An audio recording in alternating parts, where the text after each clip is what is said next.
अकोट शहरात बाहेरून आलेल्या व्यक्तींची शोध मोहीम राबवून त्यांची माहिती गोळा करण्याचे काम सुरू आहे। या मोहिमेदरम्यान नगर परिषद क्षेत्रात 422 व्यक्तींची नोंद झाली असून त्यांना होम क्वारंटाईनमध्ये ठेवण्याचा सल्ला देण्यात आला। तसेच उर्वरित शोध मोहीम अद्यापही सुरूच आहे।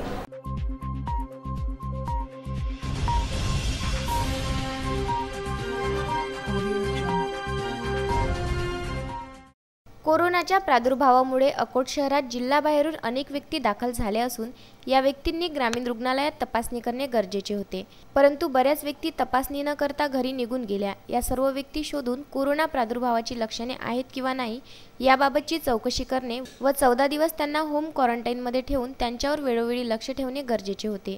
याकरिता अकोट नगर परिषदेचे अधिकारी व कर्मचाऱ्यांची तातडीने मुख्याधिकारी दादाराव डोल्हारकर यांनी बैठक घेतली व अकोट शहरात जिल्ह्याबाहेरून आलेल्या व्यक्तींची शोध मोहीम राबवून त्यांची माहिती गोळा करण्याचे काम सुरू केले। या मोहिमेदरम्यान नगर परिषद क्षेत्रात 422 व्यक्तींची नोंद झाली असून त्यांना होम क्वारंटाईनमध्ये ठेवण्याचा सल्ला देण्यात आला आहे व उर्वरित शोध मोहीम अद्यापही सुरू आहे। सारंग कराळे, विदर्भ न्यूज, अकोट।